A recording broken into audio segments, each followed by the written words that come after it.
We welcome everyone joining us on another edition of the Stingers Up, Sacramento State football podcast. Jason Ross here with you.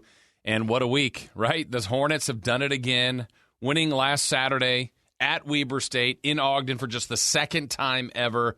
They're now 9-0, 2 regular season games to go, including this Friday night, by the way, Friday night in Portland against the Portland State Vikings. We've got a busy podcast for you today. We'll recap the Weber win. The man who was on the call last week on the radio, Dave Lewis, normally on the television side, filled in for me on the radio side, did an excellent job as I missed the game. First time in a long time listening to the game the entire way with Dave and Steve and Danny Pinto as well. Stressed in Chicago at my brother's wedding. It was a wedding of a lifetime. It was fantastic, but anxious and nail-biting and, just anticipating every play, and it was tough to not be there, but to listen to the guys doing a great job, and of course the Hornets getting the win. So we're going to recap that, as we said. We will talk to Dave Lewis, who's on the call and also does all the television games for Sacramento State football, and the quarterback, one of the quarterbacks, Asher O'Hara. Normally you get Asher and Jake together a lot because they're great friends. They're doing everything as a tandem crew here at the quarterback position. But we're locking in Jake next week. We've got Asher O'Hara this week, and a conversation I think you will truly enjoy. But let's jump into it and get into last week's game at Weber State. Third straight game against a ranked opponent. Hornets had come back to beat Montana, had the lead on Idaho, had to come back at the end to beat them, and now they were playing their highest-ranked team. They were on the road, a difficult place to play. The Hornets have only won in Ogden once, and it was a huge, huge matchup where Weber's trying to think of Big Sky championship opportunities they would have to win. The Hornets trying to stay perfect and keep their dream season going. And let's get to it early on. The Hornets, after an early stop against Weber State, got the ball, went down the field, and got in the end zone. Asher O'Hara working from the shotgun. Fulcher in the backfield. Now Asher keeps it himself, lunges to the goal line, tries to move the pile. No signal yet. Touchdown. There it is. Yep, I saw Danny over there signal it first, followed by the officials. So Asher O'Hara on that short run put the Hornets up 7-0. Weber would respond, and after one quarter, it is 7-7. Let's take you to the second quarter, and Sacramento State was working on a 5-play, 70-yard drive. It took them just over a minute because of this big pass play for a score from Asher O'Hara to Marshall Martin. From the 48-yard line. Asher play action, dropping back to throw, takes a shot deep, has Marshall Martin out there, caught in stride for a Hornet touchdown. Dropping a dime to Martin in stride, touchdown Sacramento State. So 14-7 Hornets, feeling pretty good, but a lot of football still to go at this point. And one of the trouble spots for Weber State coming into the game, they had that horrific performance in Bozeman against Montana State where they had 4 snaps by their punter go for safeties. Well, it would show up again, not 4 times, but once, and it would prove to be a critical 2 points for the Hornets. Trying to throw. There's the high snap. There it is. Goes into the end zone. Remember, that was an issue a couple weeks ago. That's a safety. The 5th safety given up by Weber State. Rocket high snap on the punt. And the nightmare continues for Dustin Sands. Wow. So 16-7, Sacramento State at the half. Credit to Weber State in the third quarter. They would score first, so it's now just a 2-point game. The safety, the difference at 16-14. Now here come the Hornets again. After that score by Weber State, the Hornets go on a 5-play, 75-yard drive, and it's Martin again, this time from Jake Dunaway. Dropping back play action, Jake. Pump fake, lets it go. Wide open, Marshall Martin for a Sac State touchdown. Marshall's second of the game, and what an answer for the Hornets. So it's a 2-score lead at 23-14 going into the fourth, and the first play of the fourth quarter, the Hornets would punch it in again. Cameron Scadaboo in the backfield, Asher O'Hara to his right, about a yard away. Asher working from the gun. Give the ball to Asher, who lunges to the goal line. There he is, in the end zone again for a touchdown. Asher doing what Asher does best. 30-14 with just under 15 minutes to go. You're feeling pretty good, but the ensuing kickoff, the Hornet special teams let them down. Abraham takes it from 1 yard deep, across the 15, wide open, across the 30, 35, 40, down the sideline. No one's going to catch him. Take it to the house, 102 yards for a touchdown. The answer that Weber State had to have. Abraham Williams took one 100 yards against Montana State, goes 102 against Sac State. Wow. 30-20 at this moment. Hornets, because the two-point conversion that Weber tried there was missed, so you're still feeling good, up 10. Hornets would get stopped. Weber would go down again, take a long time, nearly 5 minutes, 13 plays, 74 yards, but they opted because they needed 2 scores to kick a field goal. So it's 30-23. Now it's time for the offense to hopefully ice the game. Well, the Hornets would take 6 plays. They wouldn't go that far because Weber had kicked an onside kick. The Hornets recovered it. They would go just 13 yards. But now they're lining up Kyle Sinkowski for a long field goal. Sinkowski, the All-American. Ended the game 10 out of 12 with 10 consecutive makes coming in. So they give him the extra yard back. It's 8 yards back, so it's a 43-yarder.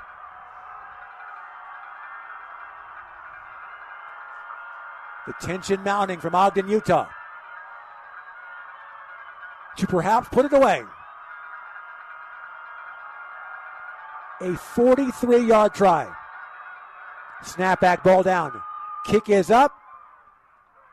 Good. And it's good. Danny Sullivan signaled before the officials again, and it's a 2-score game. Kick was good. Lead back to 10 at 33-23. And so now time is becoming a major issue for the Wildcats, but they would make it very interesting all the way to the end. Second down. Barron gets it. Quarterback sneak again. This time, did he get in? He's in this time. I can see with my binoculars that he's in. But no signal yet. There it is. Touchdown. 13 seconds left. So 33-30, just a few seconds to go. They would try the onside kick. They would miss.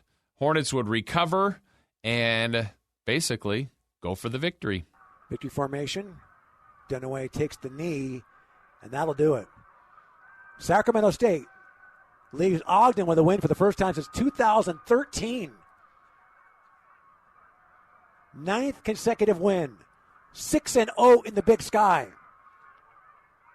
Leaving Ogden with a 33-30 victory. So the victory formation happens. Hornets win 33-30. They go to 9-0 and beat yet another quality ranked team. The Big Sky is loaded, and the Hornets currently sit on top of the Big Sky along with Montana State as the 2 undefeated teams in conference, but the Hornets are undefeated overall. Ranked number 2 in the nation in both polls, and many speculate if the Hornets can beat Portland State and UC Davis, they could go into the postseason as the number 1 seed in the FCS playoffs. Lots of room to go still with the Portland State game and the Davis game, but certainly impressive to get the win on the road like that, second ever in school history at Weber State. Now, the man who was on the call was Dave Lewis. You heard some of his highlights there. Now our opportunity to check in with him. He does the games on TV with Darren Arbett, former Hornet coach, former Hornet player. And Dave, as you know, calls the games on TV, filled in for me last week on the radio. And Dave, let's kind of start there. We knew all week long that weather was going to be an issue. It didn't snow, but it was cold. Have you thought out yet? Well, Steve McElroy had the window open, so the wind was blowing in just so he could, feel what Danny Sullivan goes through on the sideline with the 30 degrees. And the only reason I got to do that game was because you were at a brother's wedding. So, first of all, what's up with your family, booking a date like that during the season? I just, he told me about it when the engagement happened. I was excited for them. He's like, hey, this might be a November wedding. Is that going to be a conflict or a problem? I said, look, it's family first. It won't be. Little did I know that the Hornets would have this dream season. Weber would be this unreal team. I won't say I had second thoughts, but I certainly was missing the game, the action. But I was a listener, an active listener the entire game, and I found that I need to be at the game as opposed to listening. I get too nervous, Dave. Well, we'll make it happen then starting Friday. I'll make a couple calls and see that you're there. I do have to say, I know I had some obligations. I'm supposed to be, at dress rehearsals. I'm in this wedding, and I couldn't leave until literally the last onside kick was recovered. And then I went, okay, phew. It's good. How did you feel as the game progressed? I mean, the Hornets were ahead almost all game, but Weber just wouldn't go away. I was impressed with Weber, just kept their fight back in the game. Well, they showed why they were a top 5 team, going into that game. They really compete. There were a couple of drives there where they just imposed their will and marched it down the field against the Hornets. So I give them a lot of credit. was kind of odd with that last onside kick because they laid the football on its side instead of having it on the tee and having it topple end over end and take that wild hop up. So it didn't seem like you had much of a chance to get a kick like that when it's just basically rolling on its side. That was one thing I thought that was odd. But, credit to Sac State. Troy Taylor always seems to dial up like the key play that makes it happen after a timeout on 3rd and 2 in the second quarter. Asher hooks up with Marshall Martin for a long touchdown. I thought that was one of the biggest plays of the game. Yeah, and early on I'm listening and hearing you guys describe action. I'm hearing Asher and Asher and Asher. And you know it. You've called these games and seen them. It's usually a 50-50 split or maybe a slight lean to one. Boy, it sure seemed like it was a heavy dose of Asher O'Hara, and they got results early on, too. Well, the running game had to be a big part of this game. I know on the defensive side, they said the defensive backs have to go up and support the run because they didn't expect a lot of passes. And I think going in on the offensive side, they didn't expect a lot of passes. They'd have to establish the run. So you've got your 1,000-yard rusher in Scadaboo, and then Asher obviously does what he does, the dual threat out there, and then Jake, fulfilling his role. So it's a great arrangement, and only works because those two guys have such respect for each other. Yeah, I like to ask people this question that watch this program, and you've been around a lot of football, a lot of teams, but you've seen this team for several years now. Why does it work in your mind, Dave? Why has this team been successful in 2019, the 2021 season, still perfect at 9-0 this year? Obviously, they're talented, but when you look at it, why does it work in your mind?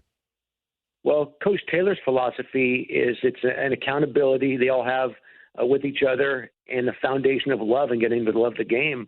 That year before in 2018, they were 0-7 in the Big Sky, and then Coach Taylor comes in and basically with the same cast of characters, goes 7-1 in the league. And they asked some of the players, and they just said, he holds us accountable. They are student athletes. They keep up on each other with their grades. Their work ethic on and off the field. It's a real close-knit group, and Troy got them to love the sport again. And when you're winning, it's certainly easier to love. It's been a real magical ride. And now you can get all the Sacramento players that wouldn't stay local before. They can see that something special is happening here in their hometown.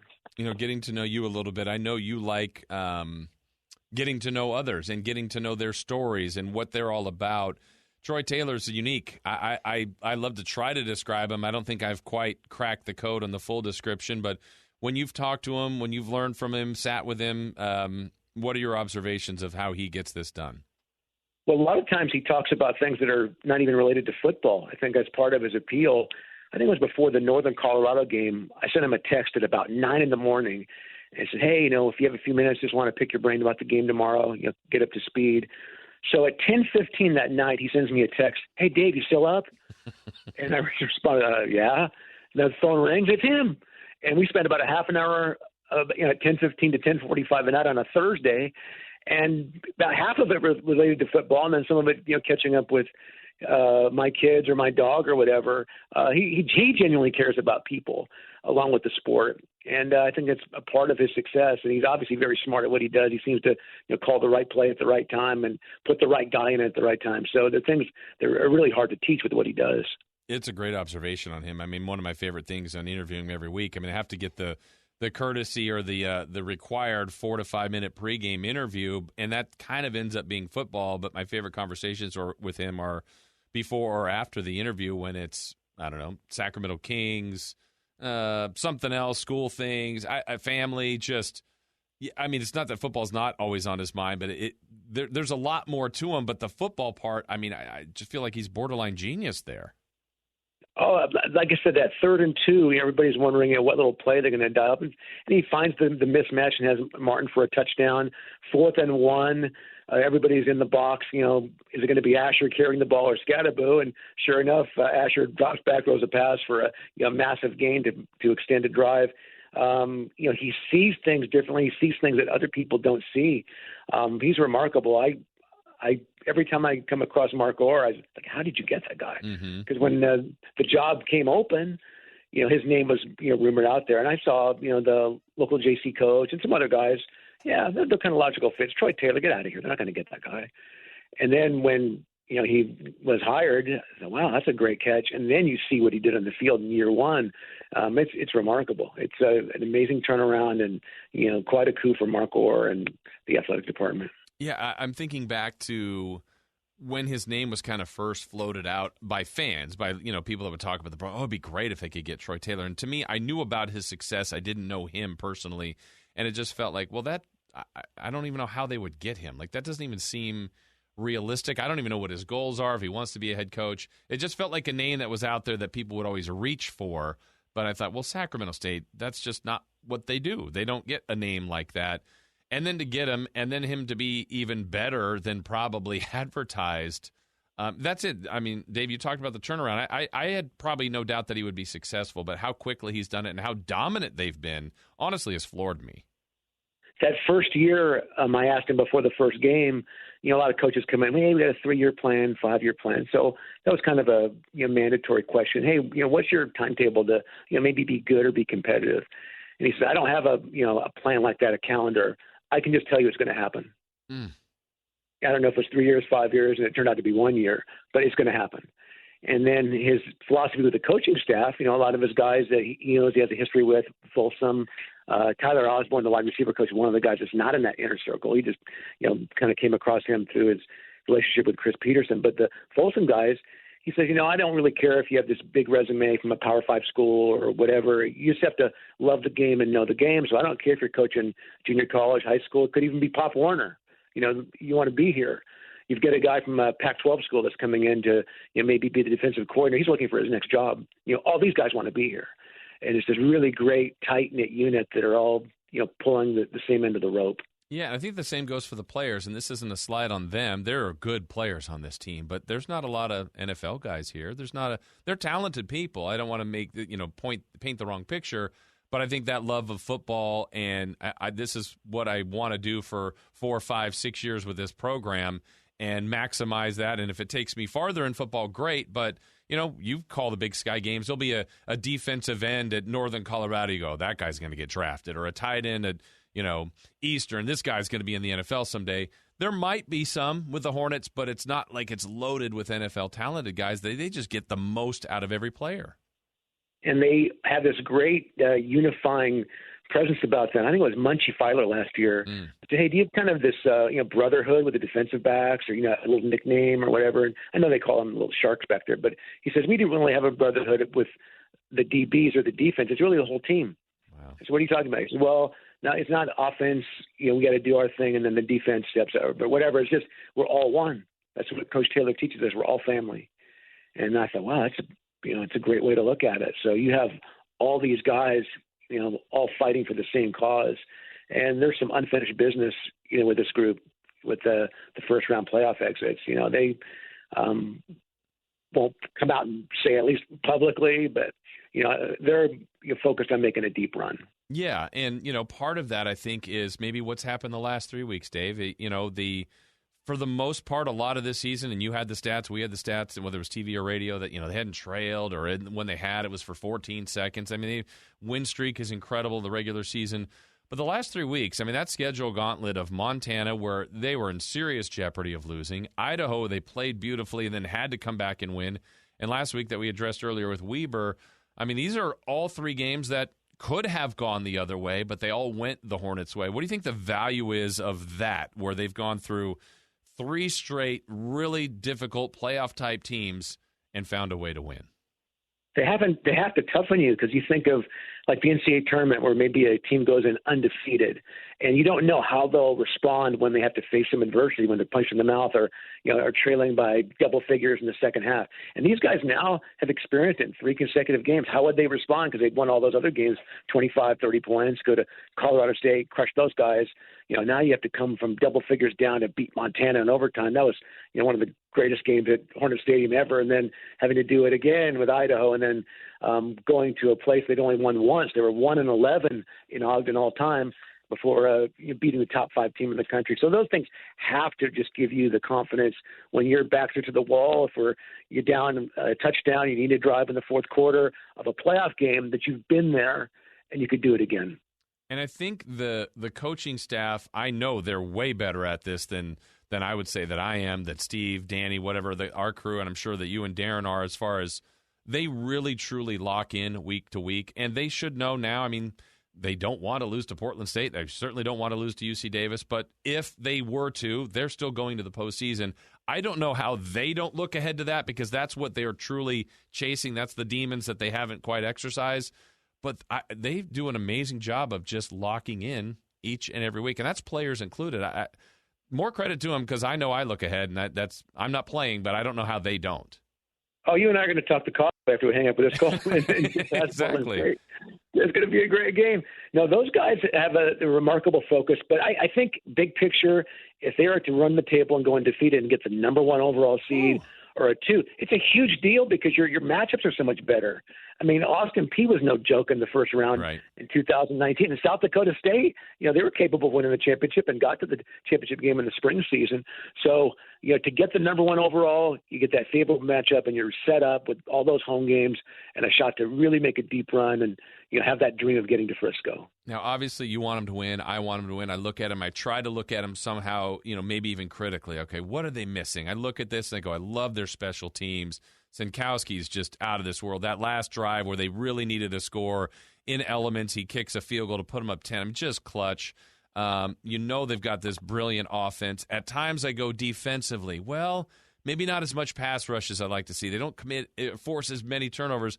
But then I look every week, Dave. I mean, they don't give up a ton of points. So I don't know. As you oversee this team, everybody always wants to be better at every element. But is there any trouble spots that could hurt them as they go along? No. They've been kind of a bend but don't break group all year. And I sure you'd like maybe a little more pass rush and perhaps some discipline. I was just looking at the stats before we connected. They have the second most penalties in the Big Sky. Yeah. And on that last drive for Weber, there were something like 6 pass interference calls on the same drive.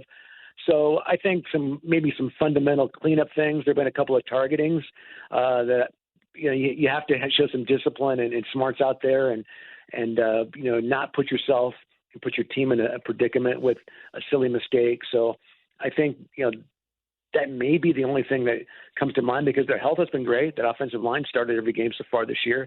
You got a 1,000-yard running back. You got 2 quarterbacks that can beat you in different ways. Young receivers that have stepped up. Pierre Williams hasn't had a massive, huge All-American type season, but he's still a quality player. But other guys have stepped up. Gibson's had a great year. Fulcher's been a threat out of the backfield.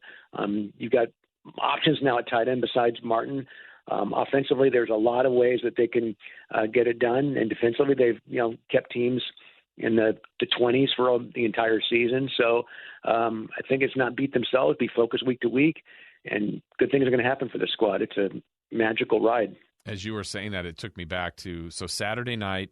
Imagine this visual: you're in the booth with Steve. You guys are calling the game. It's that drive. It's the drive you just referred to, where there's pass interference after pass interference. I have to leave my hotel. It's a short walk across to Harry Carey's restaurant. We got the top floor for this rehearsal dinner. It's going to be great. And I'm sitting outside waiting to go in to kind of join the party, but I got to finish this Hornet game. And I literally had to look down at the app and go, is this repeating? I mean, pass interference. I thought something short-circuited on my phone. I could not. 6 on one drive? How does that happen? It's ridiculous. Steve started saying how nervous he was. He was making me nervous. And I thought about the bus ride with Chris Richardson's wife, Kelly. She's a therapist. And she says that she can't even sit in the stadium in these games, even going back to her days at Folsom. She has to get up, walk, sometimes sit in the parking lot. And she uses this technique, I think it's called 4-7-8 breathing, where you inhale for 4 counts, hold it for 7, exhale for 8. And it helps with anxiety, maybe even in some sleep issues or whatever. And she goes, I tried it, and it didn't work. So this is stuff that she gives to her clients. So she tried it, and she can't even relax in these games. So it was certainly tense moments. Even with a double-figure lead, you never can quite relax until all the clocks hit 0. I remember you had said that during the broadcast, and I was thinking, I go, wait, what's the number for? I was like, I don't know, I'm too nervous. I couldn't even apply it. And then when you dropped that other line, you said, well, she said it didn't even work. I went, oh, well, I'm nervous. But you got, it was so great to see. I know earlier in the week, I thought it was maybe even partly planned by Weber, but they posted that picture maybe, I don't know, Wednesday of last week, midweek sometime, and it was like beautiful day for football, and it was just a field covered in snow, doom and gloom. I thought, oh man, this is gonna be a brutal weekend. it was cold, but how much of a factor do you think? Obviously, it didn't snow, but just elements, were they a factor at all, did you think? I think the factor was taking the crowd out of the game because there were a lot less folks there. Interesting. It wasn't snowing, it was raining, but the crowd was maybe a third capacity.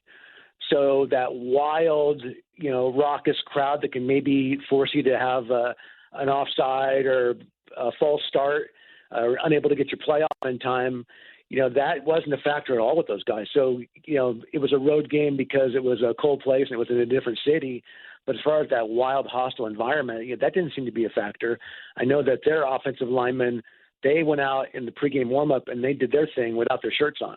Of course they did. Just to, I know, and we have 3 or 4 layers, and I thought, well, okay, that's just a mind game. But they went out there, all their guys, all their linemen out there with no shirt, in 30 degrees. But bottom line, just still got to play, and our guys had more clothes on and more points.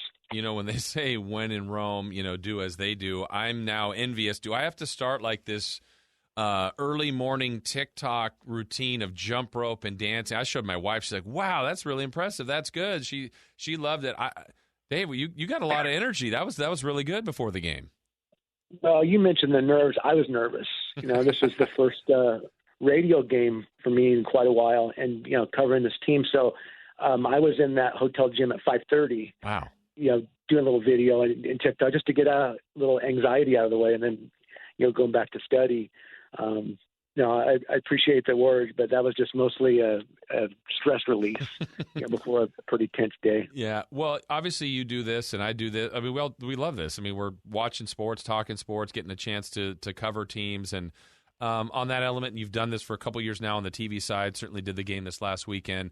It's more fun when the team you cover wins, but I feel really blessed because of how great the quality of people we get around. But for you to do this, Dave, what's it like to be working with Coach Arbette, the TV crew, Troy, the staff, Mark Orr, Brian Berger, that just being around all that? How much fun have you had the last couple of years? Oh, it was fun during that 0-7 Big Sky because of the people, because of Mark Orr and Brian Berger and all those folks. And obviously it's way better when you win. For Darren Arbette, he's a former Hornet, so every time he comes back into town, he's just beaming, bouncing off the wall, getting a chance to reconnect with old friends, and going to the tailgate area with some of the people that he played with or knows locally. So it's super special. I mean, it's a great ride because it's not just a really good football team, but you are happy to show up and work with the people you get to work with. It's a great group. We had dinner with a lot of the traveling party on Friday, and if we weren't connected with Hornet football, these are the kind of guys I'd like to have it over for a barbecue on the weekend. Mm-hmm. If you threw out Sacramento State and just had that not a factor in your relationship, it's a pretty cool deal. We're all very lucky. Absolutely. That's well said. Well, we look forward to seeing you soon. I know you'll be on the call for the Causeway. This dream season has been it's just been unreal. I believe it, but sometimes some of those miracles that they've come back from the Idaho finish, the Montana finish has made this season even more special. So a quick thought on Portland State. Again, you can't overlook anybody. We know that. This team can score a little bit, but I feel like if it's one of those things, Dave, where if the Hornets are on their game, I think they'll be okay. Well, I know Andy Thompson's thing is under 3.5 yards a rush, and they're at 3.47 for the season. Portland doesn't run the football exceptionally well. They're going to have to throw it with a young quarterback who's got some accuracy issues in Dante Chachere.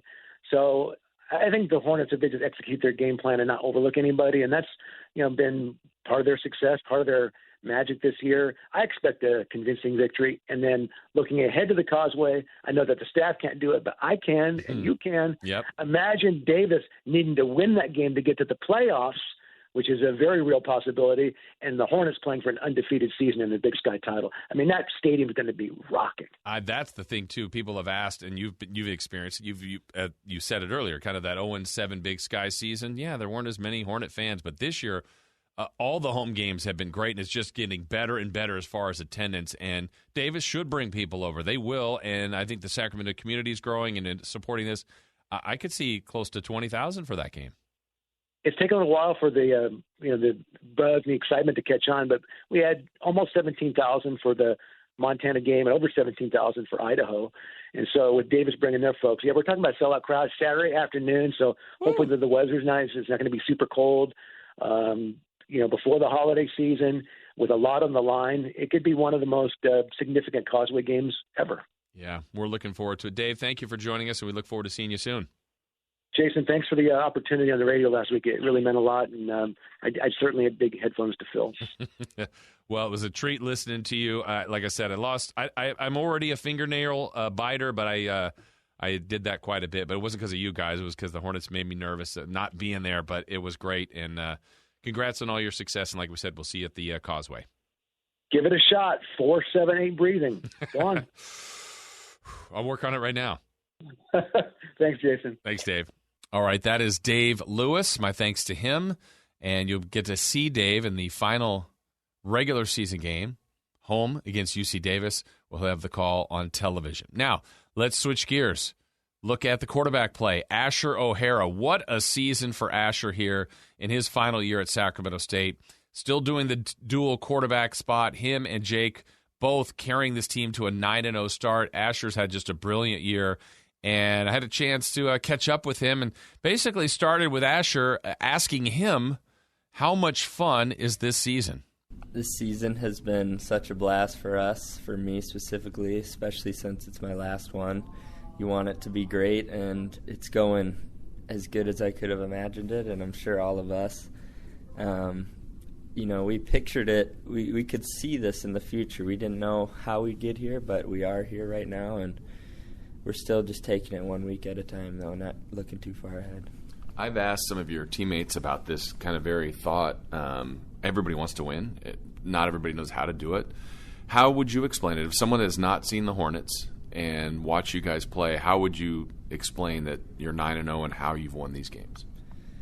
I think at times when we need each other, special teams, offense, defense, we do something big for the other side of the ball. And sometimes the defense, they need us, and as an offense, we got to go down and score, and vice versa. A lot of times, maybe we won't score on the first drive or something, and we need them to stop, and they do. So I think it just attributes to having each other's back and making sure that if someone's not at their very best in that specific moment, that the other side of the ball is going to do their best to, keep it close.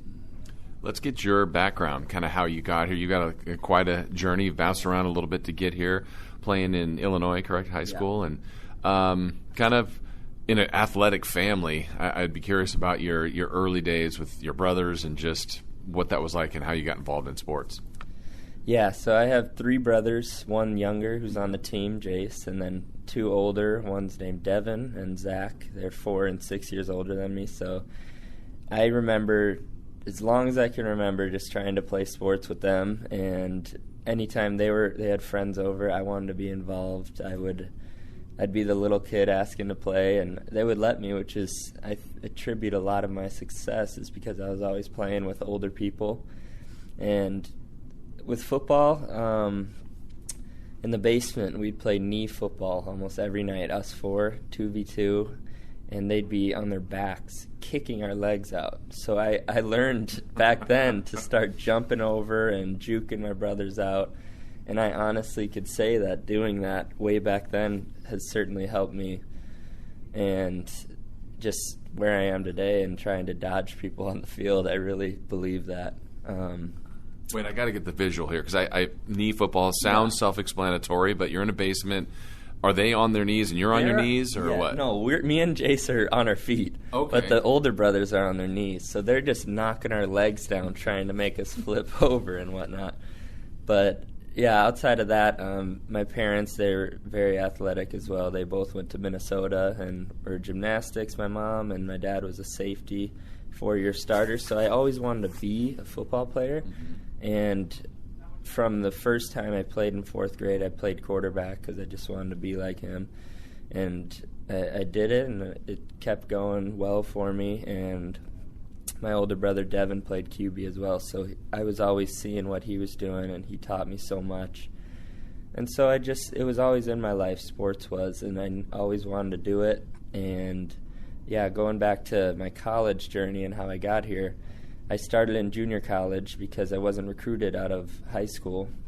I had a walk-on opportunity at Southern Illinois. So I just wanted to go and gamble on myself because I felt like I was better than that. And I got offered after 1 year to Middle Tennessee by Coach Franklin. Went over there for 3 years, redshirted the first, had 2 great seasons, and then decided to leave. And Coach Franklin knew Coach Taylor through coaches' conventions and whatnot, so he set me up on a Zoom call with Coach Taylor and my dad. We just talked for a few days, and then I asked him to look at my brother Jace for a walk-on spot, and they happened to offer him. So right away we just committed, and we are here, and it's been very fun. Were you a package deal kind of no matter what, or is that kind of a bonus now for the Hornets to also get Jace? I mean, I was coming alone, and then I just last-ditch effort said, hey, my brother's in junior college now, just check him out, and they offered him. So I don't know. I mean, we are a package deal, yeah, but it didn't intend to be that way. Yeah, I mean, it's a big move, too. I mean, you had success at Middle Tennessee State, so to make the move, that's bold, too. I mean, you know of Coach Taylor a little bit, but California, just now that you're here, obviously the success, but that was a pretty big move for you, wasn't it? Yeah, it was, because I hadn't heard of the school before, and I've heard of Sacramento. I hadn't been to California more than once in my life, so it certainly was a huge move, especially with my son. He was only 7 months, and my girlfriend, they moved out here with me, so it was a giant move.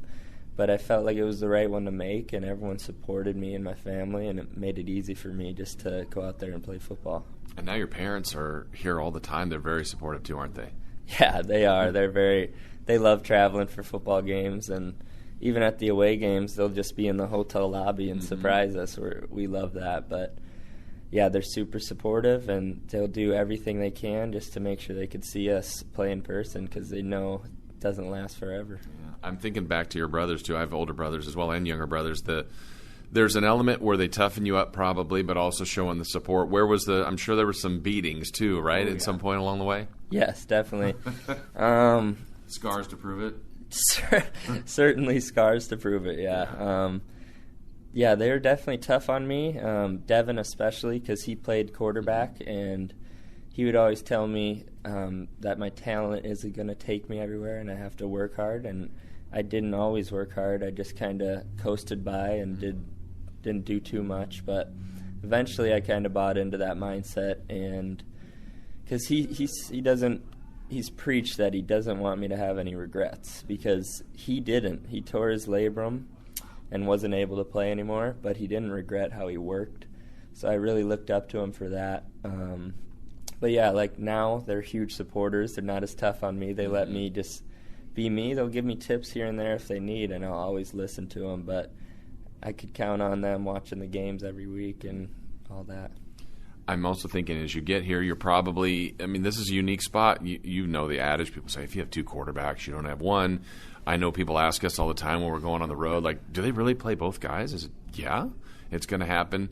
How about getting to that adjustment? Now you guys have made it – it's just routine, but you and Jake, how did that all work? I know everybody talks about how great friends you are, but it's an odd setup, isn't it? It is, because you don't see it at many levels at all, and even if you do, it's not very successful.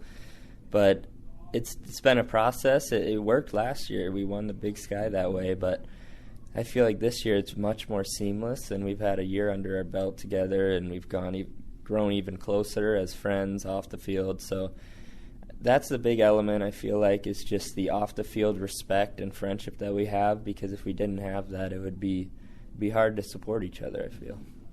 How would you describe Jake? You watch him. He's a quarterback. You play the same position. What would you say about Jake Dunaway? Jake, I would say he's very fearless out there, especially when throwing the ball. He trusts in his reads, and he knows his arm's going to get the ball there. And I love the confidence he has on 3rd and long, because he'll just fit one in a window that I don't know if I'd make that throw. And I love when he does that. But overall, he's just a great leader. He's a vocal leader, and he's very respected by everyone on staff and on the team, as he should be. I don't know how you guys, and there's a credit to your O-line, all the other players that are on the offense with you guys, that your voice is going to sound different than his cadence, and you're coming in, and it might be 3 straight plays with you, 1 with him, back to you, down in distance. It changes all the time. The amount of times that you guys, stay locked in, no offside, that to me is a credit to all of you guys. But was that a challenge at the beginning? I never even thought of that, actually. That certainly had to have been a challenge for the linemen because we have very different voices. Jake has a lower voice, and mine doesn't carry as loud, but I try. Yeah, I mean, I guess they might not even know who's behind them when the ball's getting snapped. It's just the cadence sounds similar, so it works out. But it is a credit to them just going with the flow and trying to win no matter who's in.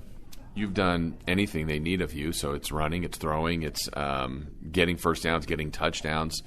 For the position that you play, what's your favorite part of being quarterback? My favorite part of being quarterback is having the ball in your hands on every down because you have the control of the game and you got to get it to your skill guys. You get to decide who's getting the ball, and it's important. It's like a point guard in basketball, knowing who to dish to and who's hot. I think that's the funnest part is trying to organize a game and just orchestrate it. Yeah. I know I talked earlier this season to a couple other seniors, Pierre on the offense, Brandon Weldon, and they sometimes will sit back and just watch you, watch Scadaboo, watch Pierre, watch Marshall. Like, you guys have a lot of good players that it almost makes you probably enjoy film or as a player watching someone else go off, yourself included. Yeah, that's so true. Film is super fun because you don't always see every play during the game. So when you watch film, you're like, oh my gosh, that was a really nice play.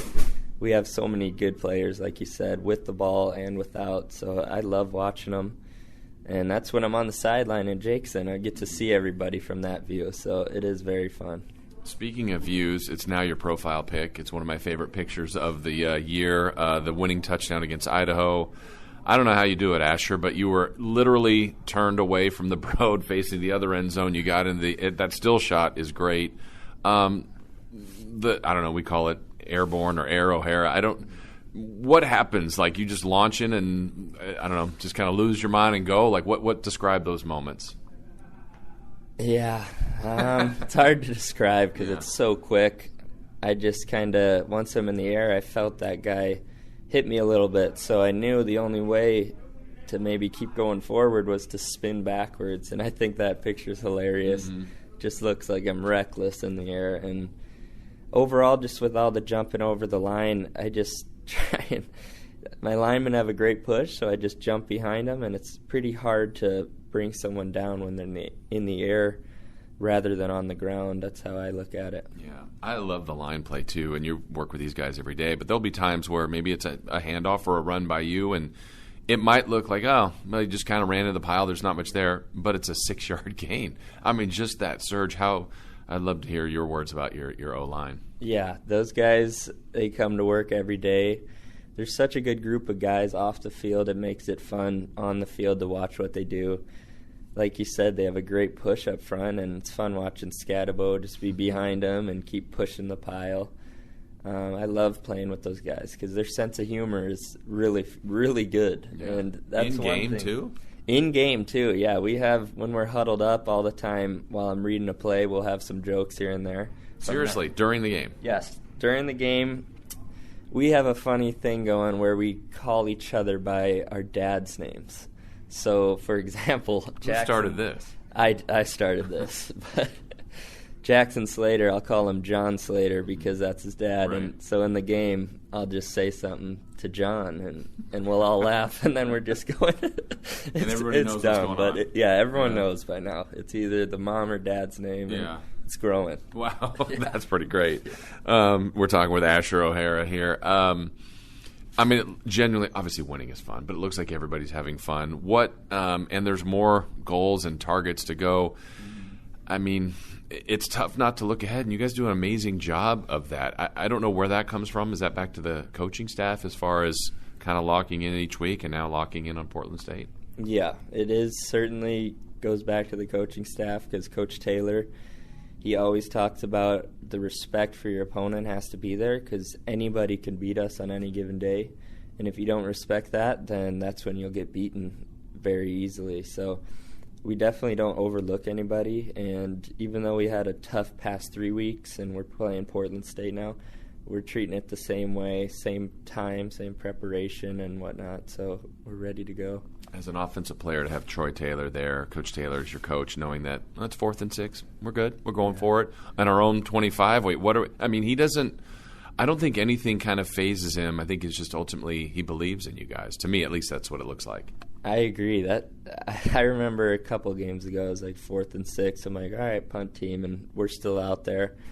I have insane amount of respect for that, and it makes you fired up as a player because it's the trust he has in you. And, we obviously trust him because we're out there doing it. So it's very fun to watch. And, yeah, he doesn't seem fazed at all by those type of decisions. So hopefully there's a lot more games left. But what, as you look your own personal life after that, more football, what would you like to do after the Hornet season is done? Yeah, I definitely want to keep playing football. I don't know where or what level, but I'm certainly going to give it my all outside of this after this season to just keep playing because you only can do this once, and I love football. I don't want to hang it up after this season, so that's all I could say. Yeah. And then whenever that, other like life targets, goals, you mentioned family. This is a pretty exciting time in your life right now. Yeah, it is. I have a son. He just turned 2, and my girlfriend. We're trying to figure out where we want to live, and we can't do that because with football, who knows where I could end up. But they support me so much, and they let me do what I love to do, and they believe in me. So we're just going to try and ride this out and see where it takes us, and we'll be happy along the way. I'm guessing your son's going to be pretty athletic, you think?